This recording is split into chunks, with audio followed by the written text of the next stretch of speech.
The forest is a place of deep mystery, a world that operates on its own ancient rules. Most of the time, it's a place of peace, of quiet rustling leaves and distant birdsong. But sometimes, it lets you glimpse something else. Something that reminds you that you're just a visitor in a realm you don't fully understand. My story begins on what was supposed to be a completely ordinary camping trip, one I'd taken dozens of times before, in the same stretch of sprawling national forest. It was late autumn, the air was crisp, and the scent of pine was heavy and comforting. I'd set up my tent in a familiar clearing, miles from the nearest road. The first day was perfect. I hiked, I cooked over my little camp stove, and as dusk settled, I sat by my fire, watching the stars begin to prick the deep blue canvas above. The silence was absolute, broken only by the crackle of burning wood and the occasional hoot of a far-off owl. It was exactly the kind of solitude I came to the woods to find. But as the night deepened, a new sound began to filter through the trees. It was faint at first, so faint I thought it was just the wind or my own ears playing tricks on me. But it grew, slowly and steadily. It was a sound of distress, a high-pitched, desolate cry. My first thought was that it was a baby, a lost child. My heart hammered against my ribs. How could a baby be out here, all alone? I grabbed my most powerful flashlight and my jacket, my mind racing. I had to find them. The sound was coming from a dense thicket of young pine trees, maybe 100 yards from my camp. As I got closer, the crying became clearer. It was heartbreaking, a series of short, desperate sobs that tore at me. I called out, "Hello? Is anyone there? Are you okay?" My voice sounded small and thin against the immense backdrop of the forest. There was no answer, just a continuation of that pitiful sound. The crying didn't change in response to my voice, which was the first thing that felt wrong. A lost child would surely react, either by crying louder or stopping in surprise. It's just continued.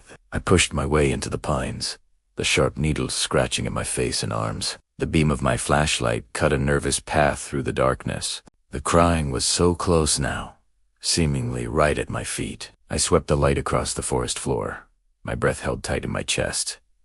And then I saw it, the source of the sound. My mind struggled to process what my eyes were seeing.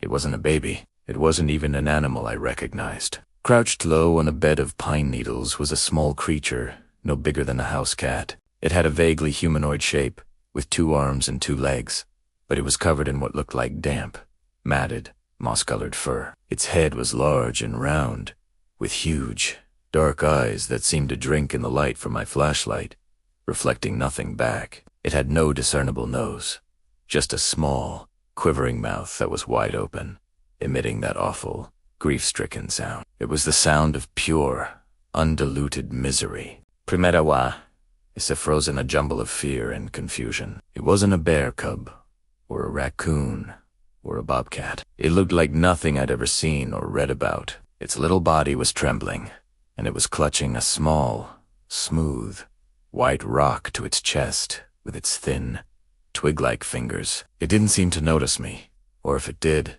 it didn't care. It was completely lost in its own world of sorrow. I slowly lowered my flashlight beam, not wanting to frighten it further. What do you do in a situation like this? Do you run? Do you try to help? It looked so helpless, so utterly pathetic. Despite my fear, a wave of pity washed over me. After what felt like an eternity, I took a cautious step back. The creature didn't react. It just kept crying, its small shoulders shaking with each sob. I backed away slowly, one step at a time, until I was out of the pine thicket. I didn't turn my back until I was clear, and then I walked, quickly and quietly, back to my campsite. The crying was still audible, a constant, mournful backdrop to the now threatening silence of the woods.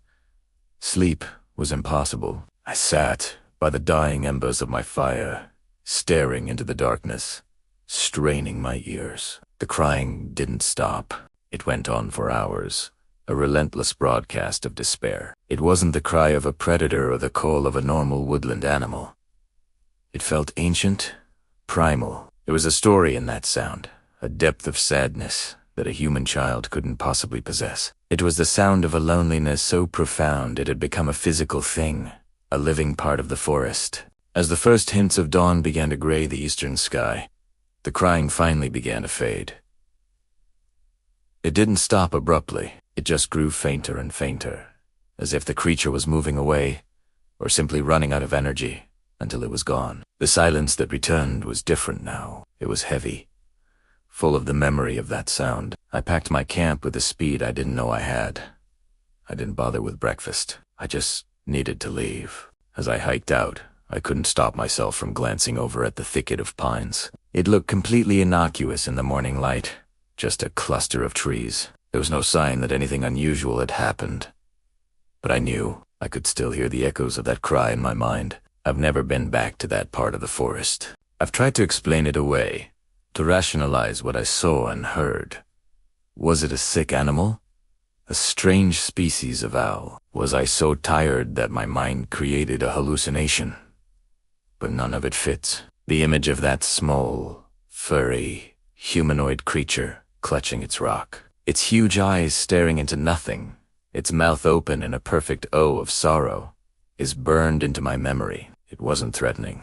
It didn't seem malicious. It just seemed